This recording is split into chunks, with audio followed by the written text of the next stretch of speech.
tardes, amigos. Tengo el honor y el grato honor de presentar a don Eduardo Sánchez. Aquí viene a la vida un nuevo libro de don Eduardo Sánchez, que es profesor de historia y es un docente que durante muchos años ha hecho clases en muchas escuelas, liceos de nuestra república y en la Universidad de Chile, nuestra Universidad de Chile.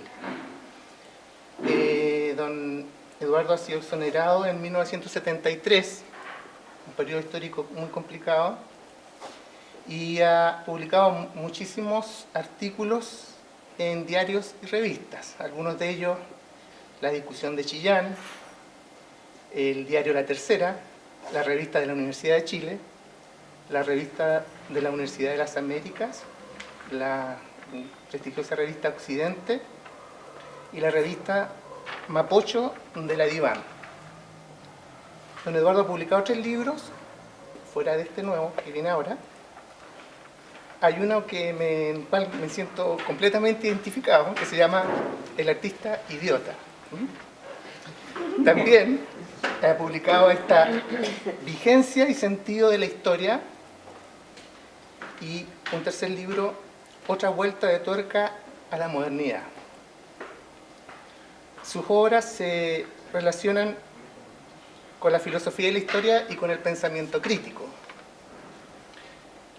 La única reflexión que puedo hacer, tanto la filosofía de la historia como el pensamiento crítico, nos ayudan a comprender y a vislumbrar un presente extremadamente complejo a veces, para los hijos del siglo XX sobre todo, pero en el cual me incluyo, pero sobre todo un pensamiento necesario para comprender nuestra realidad, nuestra educación sobre todo, desde una perspectiva de análisis desde lo histórico hasta el desarrollo de la educación en el presente. ¿Qué camino estamos tomando?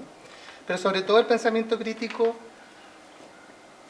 pienso que hacia una realidad política, social o antropológica. Nos paramos para criticar, para analizar, para quejarnos, para proponer soluciones, y este aporte se encuentra nuevamente en esta actitud de no renunciar a la posibilidad, ¿cierto?, de criticar, de observar y de mirar filosóficamente nuestra realidad. Y esto viene a mostrarse hoy en día en el libro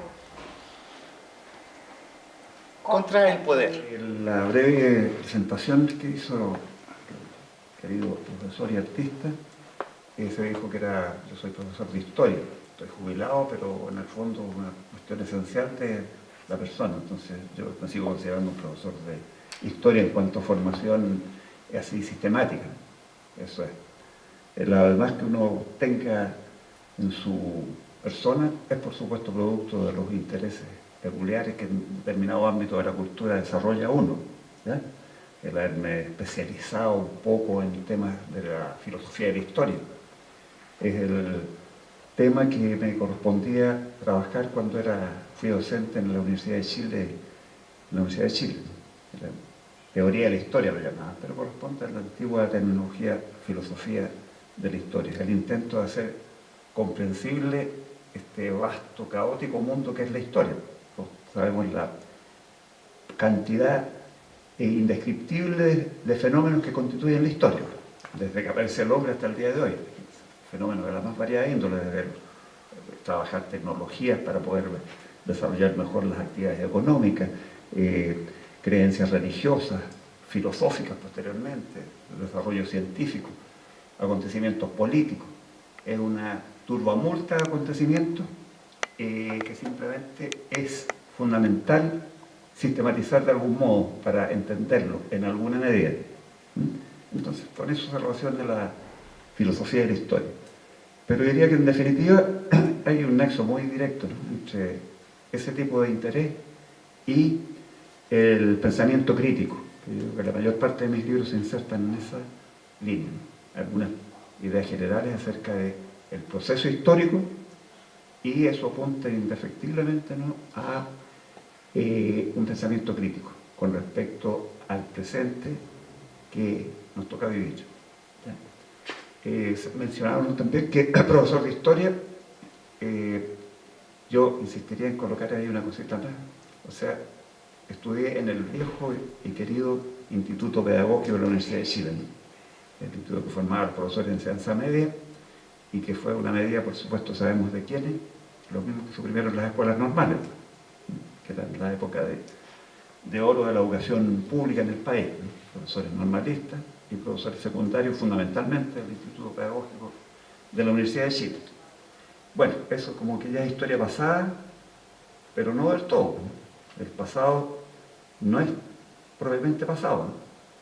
El presente está constantemente yendo al pasado para poder entendernos ahora. No hay historia sino historia del presente, ¿no? Decía un filósofo de la historia italiano, Benedetto Croce, ¿no? No hay más historia que historia del presente. Si un historiador fuese al pasado por el puro afán de saber cómo eran las cosas en aquel tiempo, es un anticuario, no es realmente un historiador. Uno va al pasado con el fin de tratar de explicarse el presente que vivimos, lo que somos hoy en día. Con respecto a algún título, de los pocos libros que he escrito, no he sido nada de prolífico, de lo poco bueno, dicen algunos, ahí me puse pesado, cosa que no me cuesta mucho. Bueno, se mencionó El artista idiota, que es una novela, y es la primera obra que publiqué, y que no entra en mayores detalles, pero sí, como estamos con algunos artistas acá, vale la pena señalar en qué contexto se usa ahí el término idiota. De partida no en el sentido de tonto, en absoluto. Hay por ahí una frase que todos ubicamos, ¿no?, de Aristóteles, y que a cada rato se trae a colación. El hombre es un animal político, un zoon politikon, más o menos en griego. No me responsabilizo de la pronunciación, pero se escribe así si lo ponemos en alfabeto latino. Bueno, pero resulta que siempre se olvida que Aristóteles dice también que al margen del animal politicón, que es la gran multitud de los seres humanos, de los hombres, también existen los idiotei, de ahí viene el término idiota. Y los idiotei son personas que no congrúen con la sociedad en la cual les tocó vivir. Y en virtud de eso se apartan y se ven obligados a crearse un mundo propio en el cual poder vivir y soportar esta vida que les resulta reprobable a ellos por virtud de su sensibilidad, de lo que sea, ¿ya? Entonces, no es el hombre un animal político. Hay también, aunque sean menos, idiotei, idiotas, pero en ese sentido, todos los artistas son un poco idiotas. Y mientras más grandes sean, más idiotas son, digamos.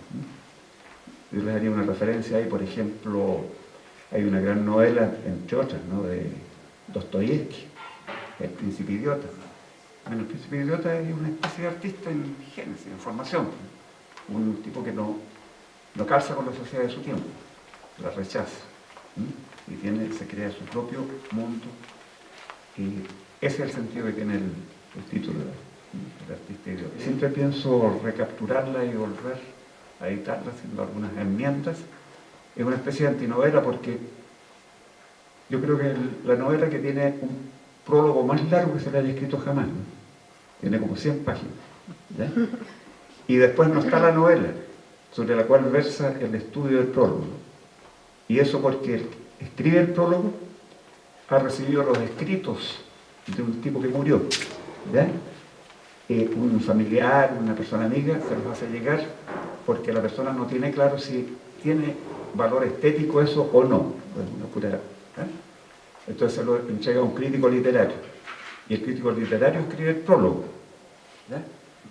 Pero al final llega a la conclusión que él tampoco queda claro que es una obra de arte o una suerte, digámoslo claro así, de degeneraciones, ¿ya?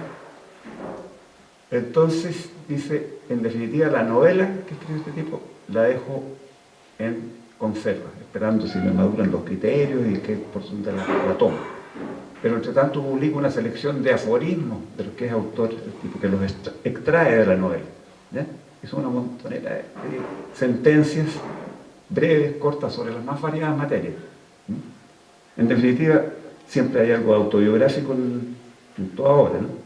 Algo, no absolutamente, yo no soy ningún degenerado. ¿Ya? Ahí trata de la imaginación, que va a llegar a ese aspecto.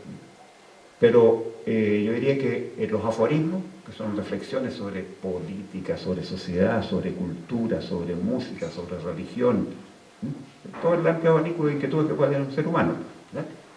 Eso es lo que se publica. El prólogo, explicando que al final el crítico no se atreve a publicar la novela, que la deja en adobo ahí, en conservas, y entre tanto sacó de ella una serie de aforismos más bien abstractos, teóricos. Bueno, eso parece que te voy a hablar más de mi primer libro que del último. Entonces tratemos de aterrizar un poco porque si no vamos a empezar a ratonear ya. Bueno, toda esta actividad en todo caso se hace, todo publicamos en relación al Día del Libro. Entiendo que en el colegio, donde son, parece la mayor parte de los asistentes, casi todos, se celebró recién también el día del... La semana del libro. Eso, entonces, estamos, no en el día exactamente, porque es el 23 el día del libro. Pero claro, nosotros, hombres del libro en general, los profesores, ¿no es cierto?, debiéramos tener el día del libro todos los días, debe ser el día del libro. Claro, todos ubicamos que por la supuesta coincidencia entre la muerte de dos genios de la literatura universal, Cervantes, Shakespeare, habrían muerto el 23. Creo que casi todos también manejamos que eso no es así, ¿no? Eso no es así. Como suele ocurrir mucho con las fechas históricas, ¿no? Cervantes murió el 22 y fue sepultado el 23. El día... ¿Ah? Casi. No te entiendo. Casi. Saca la voz, no te cuesta nada en nuestro contexto sacar la voz, pero bueno. Es que ya le ha sacado mucho. Sí, eso pasa. Casi 22. Ah, claro, pero por Claro, eso digo que no hay que tomar las fechas ahí, en ese contexto, ¿no? Y donde hay mayor disparidad con la realidad es que Shakespeare no murió ni el 22 ni el 23 tampoco, de abril, sino que murió en los primeros días de mayo, ¿no? Por ahí el 3, 4, 5 de mayo, no sé si me anoté la fecha, el 3 de mayo. ¿Ya? Y bueno, ¿y cómo se explica esto? Que resultado que Inglaterra se regía por un calendario distinto al de España, Francia, Italia, los países católicos. Se regía por el calendario juliano, que había sido hecho por Julio César en la antigüedad. Y cada cierto tiempo se hace necesario revisar el calendario, actualizarlo con los movimientos astronómicos de la Tierra, posiciones con respecto al Sol que varían en el curso del tiempo. No vamos a entrar en ese tipo de detalles.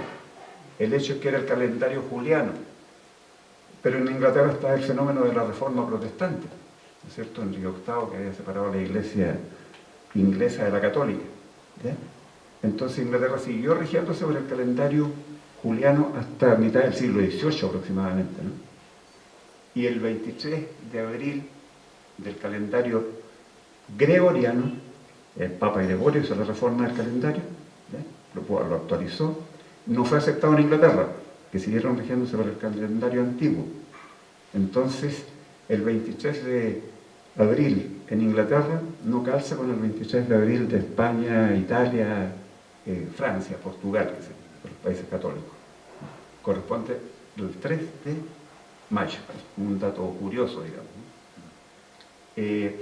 Hay algo positivo, sé que se ha ido incorporando en las celebraciones mismas, ¿no?, del Día del Libro de la Última. Ya no se habla solamente de Shakespeare y Cervantes, sino también del Inca Garcilaso de la Vega, que al menos implica meter a un gran escritor latinoamericano, digamos, desde el siglo XVI, y es muy representativo de lo que somos, ¿no?, porque es descendiente de un español, un conquistador, y de una princesa inca. Y él tuvo una cultura exquisita del ámbito hispánico, sí, pero fue un gran cronista, historiador. No es literato, creador de novelas, obras de teatro, etc., pero es de una prosa realmente increíble, así que se le considera uno de los grandes escritores de nuestra América Latina, el Inca Garcilaso de la Vega.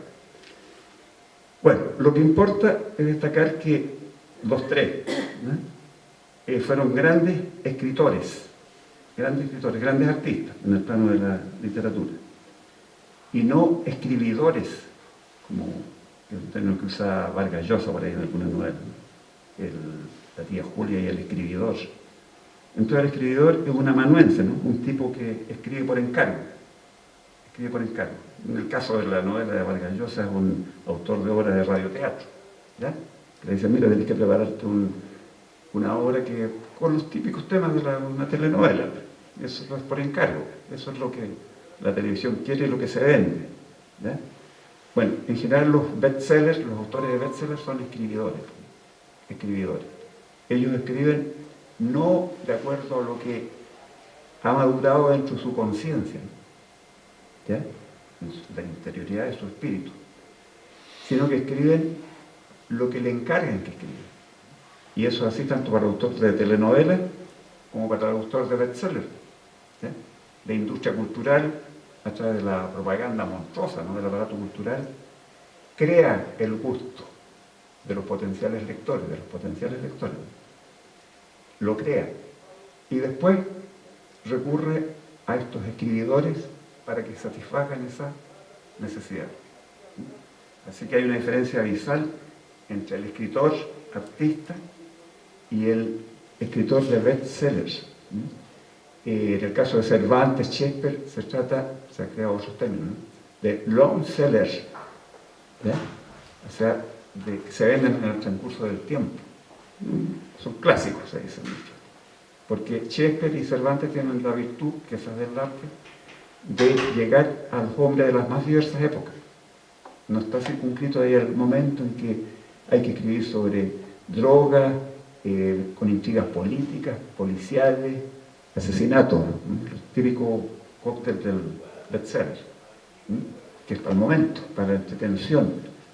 En alguna medida el gran arte es para la concentración, A muchos los aburre la concentración, ¿no? Pero hay muchos que solo se entretienen cuando se concentran, ¿no? en lo que les interesa. Y para ellos va, diría yo, el arte. Bueno, ¿qué es lo que maduran dentro de ellos los grandes artistas, ¿no? Es que se plantean estas tres grandes interrogantes propias de todo el ser humano. ¿Quién soy? ¿Quién soy? ¿De dónde vengo? Preguntarse por quién soy invariablemente lleva al ¿de dónde vengo? ¿De dónde procedo? ¿En virtud de qué soy así? ¿Ya? Y eso es la historia al final de cuentas, ¿no? Y hay una gran conexión entre el arte, que tiene que ver fundamentalmente con la imaginación y la fantasía, con la historia y la memoria, una facultad que sospechosamente se ha ido dejando de lado, ¿no? Menospreciando. Es una de las facultades más valiosas del ser humano, y hay una gran conexión entre imaginación y memoria. La memoria en gran parte es imaginación. Casi nos fabricamos de repente lo que recordamos en nuestra propia vida. Bueno, y la tercera pregunta, por supuesto, es ¿hacia dónde vamos? La inquietud por el futuro. ¿Qué diablo soy? ¿De dónde vengo? Y en virtud de eso, ¿a dónde voy? Hay un gran poeta alemán que decía, se pregunta, ¿a dónde vamos? Y decía, siempre a casa. Y eso tiene múltiples referencias, ¿no? Siempre a casa. Bueno, ¿y cuál es la casa del hombre? Heidegger dijo, la palabra. La palabra. Marx diría, la sociedad comunista primitiva. De ahí venimos. El primer hombre que vivió prácticamente en el transcurso de toda la historia humana, vivió en lo que se llama la comunidad primitiva, o el comunismo primitivo. Entonces, ¿para dónde vamos? A un comunismo civilizado. ¿Ya? Diría la diferencia, porque no se trata de volver a andar con macanas así para romperle la cabeza a un animal, al paleolítico, al neolítico, sino que a una sociedad comunista, pero con todos los adelantos de la civilización. Así que es una pregunta típica de artista. ¿A dónde vamos? Siempre a casa. Y puede ser satisfecha de muy distintas maneras esa pregunta. Dos ejemplos. Bien.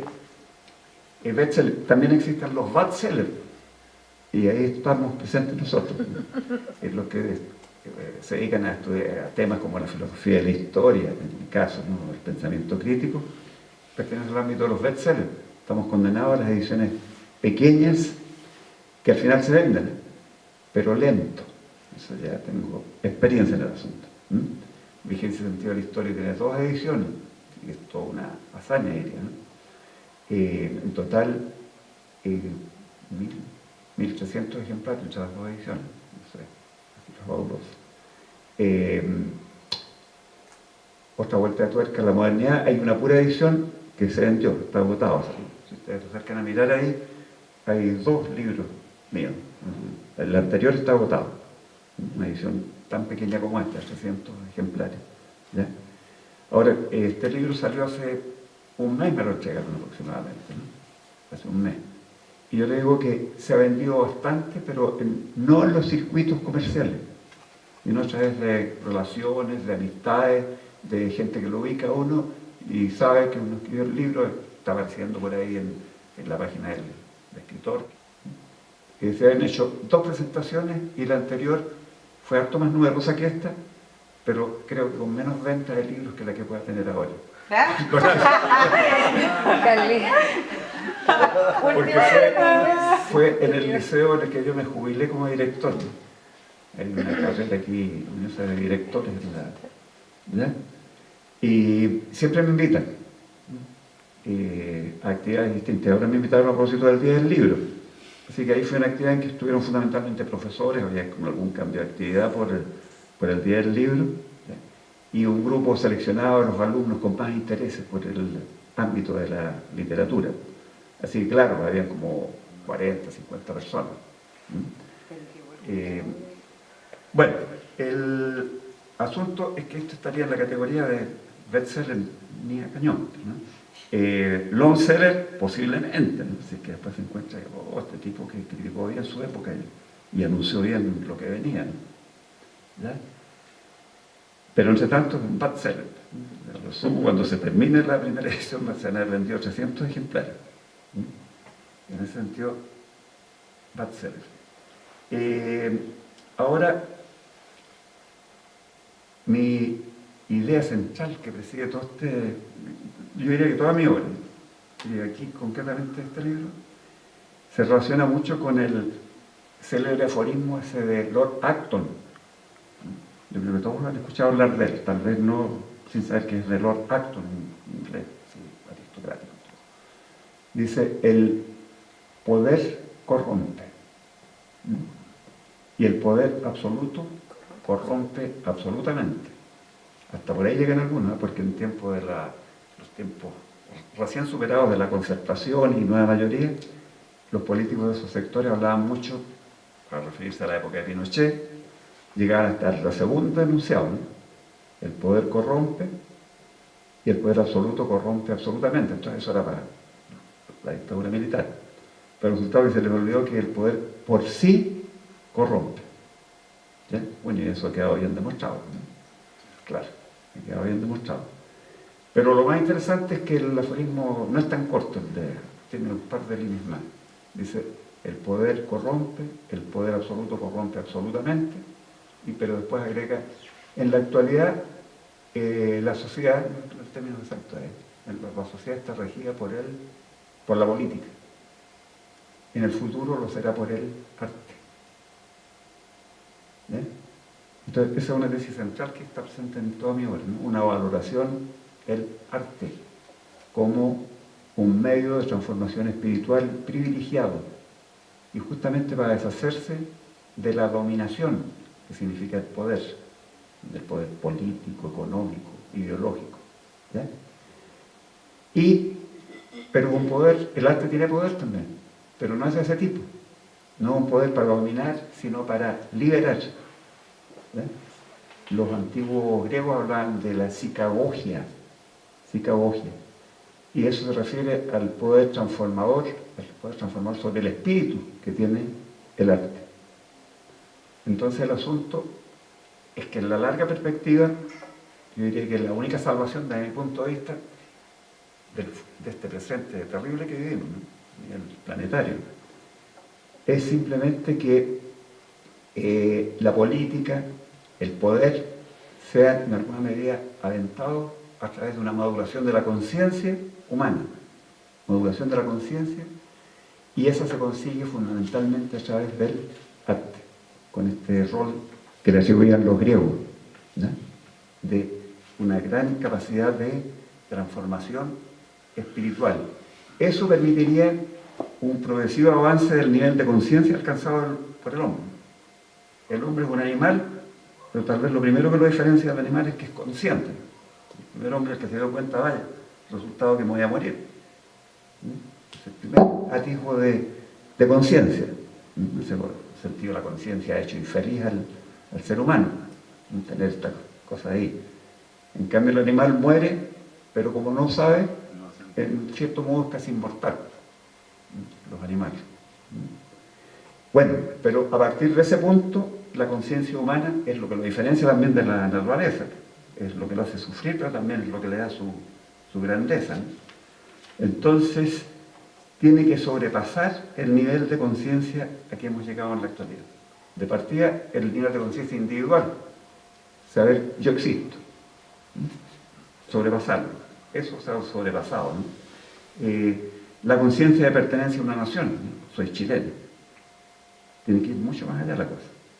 De credo religioso, soy católico, soy musulmán, soy judío, ¿verdad? De pertenencia a un partido político o a una clase social. Todos esos niveles de conciencia se han alcanzado, ¿no?, en alguna medida, ¿verdad? Pero hay que ir mucho más allá de eso. Yo no le pongo un nombre exacto, pero por decir algo, tal vez habría que llegar a un nivel de conciencia que pudiéramos llamar de humanidad. De humanidad. Y más todavía en esta época de la globalización, ¿no es cierto?, en que vivimos. Así que una de las tesis centrales es esa, ¿no? El arte le corresponde un rol fundamental en el proceso de maduración de la conciencia, en el combate contra el poder político, económico e ideológico. Ahora, aquí viene el caso, decíamos que el arte es poder, pero muy distinto al del poder político, económico. Es bueno recordar aquí una tesis de Flaubert, el gran escritor francés, ¿no?, del siglo XIX. Dice, el arte no se propone cambiar la realidad. Y eso nos suena inmediatamente como algo poco raro. Y yo diría que tiene razón, ¿no? No es que el arte directamente vaya a cambiar la realidad, pero sí el arte es capaz de cambiar al individuo. Y es el individuo que ha alcanzado tal nivel de conciencia el que va a modificar la realidad. Que va a modificar la realidad. Así es que con esto yo creo que, incluso me expliqué más de la cuenta, aquí cambió un poco el estilo tradicional de mis presentaciones de libros, ¿no? Porque de las pocas cosas que me gustan de los norteamericanos es su estilo de presentación de libros, ¿no? No hay alguien que dé una larga lata señalando cómo es el autor, qué libro ha escrito y detallándose en ello, sino que simplemente hay una persona que, como el profesor, presenta al escritor, y el escritor lo único que hace es que llega su libro que está presentando y lee unos cuantos párrafos que él ha elegido que representan bien de qué se trata el libro. Y ese es el estilo que habitualmente hago. Entonces ahora por unos minutos les voy a leer algunos párrafos del libro. Primero señalar que el libro está dividido en dos partes, no es un libro muy gordo, tiene 160 páginas, 158, y la mayor parte son escrituras fragmentarias, de la cual yo me he hecho cada vez más adepto, desde los aforismos esos seleccionados del artista idiota. Es un género que tradicionalmente ha sido migrado un poco en menos, pero que está siendo muy revalorizado y que ha tenido grandes cultores. Hay que pensar únicamente en los proverbios de la Biblia, son aforismos, buenas cuentas, y en el romanticismo. A partir del romanticismo ha tenido un desarrollo enorme. Nietzsche escribe aforísticamente, ¿no? Vas donde las mujeres, no te olvides del látigo, ¿no?, para un discurso no político. Eso es nacido los Zaratustra, estoy citando a Nietzsche. No, te di lo primero. ¿Ah? Di eso primero. Claro. Entonces, el estilo así, de frases cortas, rotundas, afirmaciones, certezas que alcanza. Nietzsche mismo dice, a mí no me pregunten las razones de mis afirmaciones, las he vivido. ¿Quién me viene a preguntar por qué digo esto o lo otro? No, lo he vivido. Cristo murió demasiado joven, era muy noble. Si hubiera vivido más tiempo se habría arrepentido de su prédica. Son cuestiones así espantosas, ¿no? De lugares comunes. Bueno, pero vamos entonces a algunos párrafos que voy a mencionar algunos. Les decía, son dos partes. Una de fragmentos, fundamentalmente, y la otra unos cuantos ensayos, ¿no? Les voy a mencionar algunos de los ensayos que hay, no todos, y mencionar. Son 8 en total, y abarcan temas de orden estético, por ejemplo. También, fundamentalmente, el pensamiento de Marx. Se trata de revalorizar el pensamiento de Marx. Como hay tantos que hace bastante tiempo han dado por muerto el marxismo, no, digo el marxismo. El pensamiento de Marx está incorrecto lo que dije, lo voy a aclarar por qué. Entonces es bueno revalorizarlo y simplemente ver la realidad, ¿no? Que el fantasma que hoy recorre el mundo es justamente el pensamiento de Marx. ¿Ya? El pensamiento de Marx, no el marxismo. Marx no fue marxista, lo dijo explícitamente, ¿no? Después hay un estructuralista por ahí que lo imitó un poco. Le preguntaron, bueno, ¿usted es estructuralista? No tengo por qué serlo ni dejar de serlo. Tal como Marx dijo que no era marxista. El marxismo es ya una tergiversación del pensamiento de Marx. Tergiversación que tuvo dos vertientes, una hacia la derecha y otra hacia la izquierda. Hacia la derecha está el renegado Kautsky, de que hablaba Lenin, y hacia la izquierda Lenin, porque Lenin, la construcción del Estado, todo el poder a los soviets, el poder a los soviets, y el resultado que el poder pasó a los soviets por un ratito, y después los burócratas se apoderaron del poder estatal y dejaron de ser proletarios. Y vino la nomenclatura y toda la degeneración del socialismo real. Entonces hay otro alegato contra el poder. No se trata de tomar el poder, sino de abolirlo. Estamos picoteando. Aquí hay el dibujo que hay acá, la portada, es la tesis central, está ilustrada ahí del libro. Aquí se alcanza a distinguir, otra vez estaba haciendo en portada del libro La voz y el martillo. La bomba ahí en el micrófono. Está la voz y el martillo, se puede distinguir, ¿ya? No está por el Partido Comunista, sino como símbolo de el principio de igualdad, de sociedad comunista, ¿ya? Hay una A del anarquismo, ¿ya? Y eso es por el principio de libertad, exaltado por el anarquismo. Y hay una cruz cristiana, ese es por el principio de fraternidad. Esto es una ley central del libro, que normalmente han sido concebidos como antagónicos, ¿ya? Comunismo, igualdad. Anarquismo, libertad. Cristianismo, el cristianismo primitivo se supone, las comunidades cristianas, ¿ya? Fraternidad, la fraternidad. En el fondo, los sacrosantos principios que hizo suyo la Revolución Francesa, pero que se quedaron en pura retórica. No hay ni igualdad, ni libertad, ni fraternidad. Entonces se va conjugando todo eso en el planteamiento. Bueno, pero estaba nombrando los ensayos, el pensamiento de Marx, su revalorización, está plenamente vigente en el campo de la filosofía, de la economía, de la interpretación de la historia, en todos los aspectos, ¿ya? Del conflicto a la convergencia se llama el último ensayo y apunta a lo que recién les estaba señalando. Del conflicto a la convergencia, tres grandes tendencias que están aquí en estado como el perro y el gato y que debieran confluir. Y para que mi querida profesora Daniela King no se inquieta con la frase antifeminista de Nietzsche, ¿ya? Hay un ensayo que se llama, es de orden estético, se llama Lilith y la medusa, ¿ya? Y el tema central es eso, ¿no?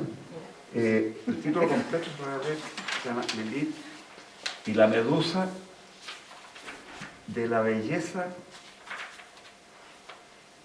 la belleza transformada en fealdad. Eso es. Lilith, la medusa, 2 puntos, la belleza transformada en fealdad. Bueno, y se refiere a estos 2 mitos, ¿no? Lilith, ¿lo ubicamos? Sí. Las feministas especialmente lo ubican. Lilith fue la primera mujer, no fue Eva, ¿no? Eso, ya. Y Lilith era igual al hombre. Fueron creados en el mismo acto creador por Dios. Eva, la que quedó registrada en el Antiguo Testamento, es derivada, sacada del hombre, es subsidiaria ya. Claro. O sea, es la condición ya de inferioridad de la mujer que se empieza a insinuar, a tomar forma. Así que se parte de que Lilith era de una extraordinaria belleza, ¿ya? Y pelea con Adán porque Adán, en un momento determinado, considerando que se veía él más fuerte, pretende dominarla en algunas situaciones de orden erótico, digamos, de frentón, ¿no? Y Lilith no lo acepta, invoca el santo nombre de Dios y se fuma. Se va a las riberas del Mar Rojo y allá se vuelve una mujer terrible que se junta, se ayunta con infinidad de demonios que vivían en las riberas del Mar Rojo. Tiene miles de hijos y esos son los que torturan a los hombres y los hacen soñar con pesadillas y nociones de culpa, de pecado, etc. ¿Ya? Esa es la tal Lilith. Primero, igual en dignidad que Adán, pero después se degenera. ¿Ya? Después Adán se queda sin mujer. Entonces Jehová, que es tan bueno, le provee a Eva, que ya es la mujer dependiente. Es un símbolo de la evolución social histórica. Al principio, en la comunidad primitiva, hombres y mujeres eran sensiblemente semejantes, iguales. ¿Ya? No había dominio de uno sobre otro. Incluso en algunos periodos hasta la mujer era superior, el patriarcado. Pero después, con la revolución neolítica, la agricultura, la producción de alimentos, el hombre pasa por la etapa del patriarcado. El hombre pasa a dominar la escena y la mujer queda dominada. Y esa es Eva. Ahora, ese es en el mito hebreo. A propósito, esto no hay nada en la Biblia de la tal Lilith. Fue expurgados. Pero los mitos han sobrevivido, mitos hebreos antiguos. Y entre ellos está este. Y la medusa es la otra. Todos tenemos la imagen de la medusa, un monstruo terrible. Piel escamosa, serpientes desde pelo, terrible, horrible, ¿ya? Malvada. Tiene prisionera a Andrómeda y tiene que ir el héroe de Perseo a rescatarla, que quiere darle muerte a la medusa. Pero el resultado que ahí hay tesis, ¿no? De que te planteo que es más o menos equivalente a Lilith en el mundo griego, que la medusa en realidad tiene que ser una mujer muy bonita, ¿ya? Porque de otra manera no se explicaría que Poseidón, uno de los tantos dioses griegos, se enamorara de ella. Los griegos, sus dioses, eran amantes de la belleza, son clásicos. ¿Cómo se enamorar de un monstruo? Entonces es un hecho que la medusa, en sus principios, era un ser bellísimo, pero después con el triunfo del patriarcado, fue denigrada, se la defenestró de su calidad de belleza. Sería uno para el mundo hebreo, la cultura hebrea cristiana, otro en el mundo griego antiguo. ¿Ya? Sintomáticamente, digamos, a ver, escapando un poquito, ¿no? Que en la religión politeísta de los griegos no cabía el fanatismo entre los griegos, ¿no? El fanatismo parece que es un fenómeno típico de las religiones monoteístas. Monoteístas. Bueno, es un comentario al margen. Así que eso es, y les voy a leer unos párrafos muy cortos que les decía, eso es lo que es. Esos son los ensayos y algunas ideas que están en el texto. ¿Sí? Por ejemplo, hay algunas que están en la contraportada. Dice, si la religión es el opio del pueblo, el arte es su polo opuesto. Despabila, apartando del sueño común. El tema del arte. Aquí hay una observación de cómo son algunos de los aspectos de la convivencia en la actualidad, ¿no? Matrimonio religioso, unidos hasta que la muerte nos separe. Matrimonio romántico, unidos hasta que la muerte nos una para siempre. Matrimonio posmoderno, unidos hasta que nos hastiemos el uno del otro. numeroso lado. Esto yo diría que es muy bueno en el sentido crítico, ¿eh? Y viene del ámbito del arte. Valéry, el gran poeta francés del siglo XIX, ¿eh? Dice, dos cosas amenazan al mundo en el siglo XIX, el orden y el desorden. Entonces es la cuestión paradójica típica del arte, ¿no? El orden y el desorden. Bueno, después viene el comentario en el presente solo una amenaza al mundo, la supervivencia del orden actual, ¿no? Que las cosas sigan tal cual están, todo lo que implica eso, la nivel internacional, en fin, etc. A ver, yo voy a elegir uno que otro más porque no nos van a echar y no vamos a alcanzar a probar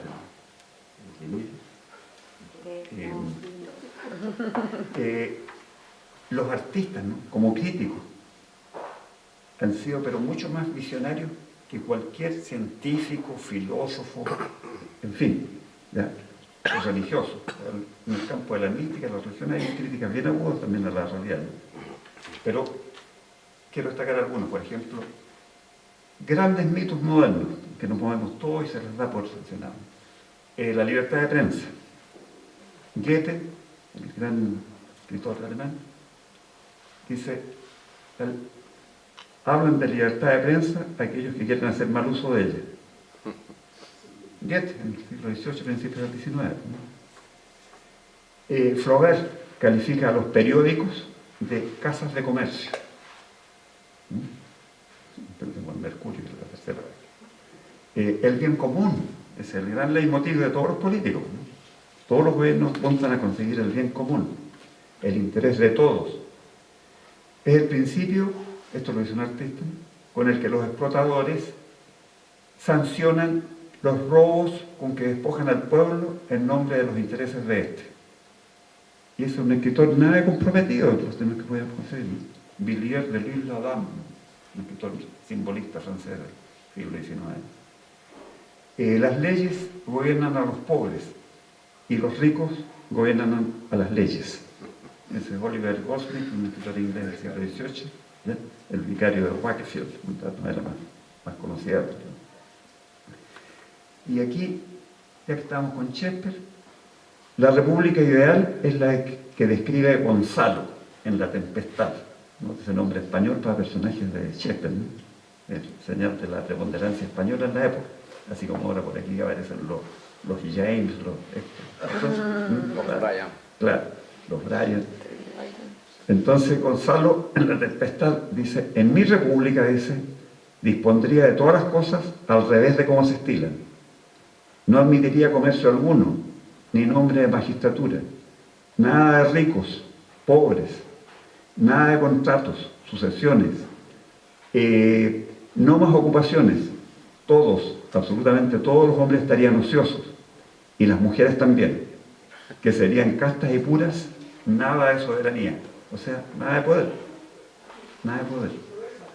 Así que eso ilustra un poco la idea, ¿no es cierto?, de la crítica que hace el arte a la realidad. Son mucho más visionarios y más profundos que cualquier otro estudioso de la realidad, ¿no?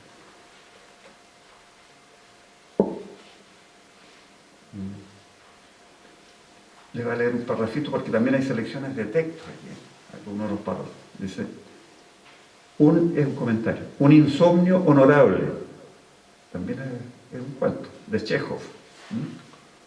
El cuento se llama Un caso extraído de la práctica. Chekhov nos presenta a una inteligente y desdichada señorita, heredera de la fábrica de su millonario padre, que no puede dormir y sufre de ataques nerviosos, padecimientos que la llevan a la consulta del doctor Koriolov. Me parece que no estoy enferma, le dice, solo estoy intranquila y llena de temor porque las cosas son como son, por eso, y no pueden ser de otra manera. Entonces el diagnóstico del médico: usted está descontenta como propietaria de fábrica y rica heredera, no cree usted en su derecho y por eso no duerme. Naturalmente eso es mejor que si estuviese tan contenta, durmiera profundamente y pensara que todo va de perlas. Sufre usted de un insomnio honorable. Luego agrega, renuncie cuanto antes a las 5 fábricas y los millones y libérese de ese demonio, que no la deja en paz. El día que los ricos, bueno, aquí viene el comentario, ¿no?, empiezan a preguntarse ¿para qué necesitan tanto dinero? ¿Por qué emplean tan mal su riqueza? ¿Y por qué no renuncian a ella a pesar del sufrimiento que causa a los demás y a ellos mismos? Les sobrevendrá un insomnio honorable, que no cederá a los barbitúricos, ¿no? Y el arte, en cuanto se propone transformar la vida, le corresponde un papel preponderante en inducir el desasosiego y también en su sanación. Esta cita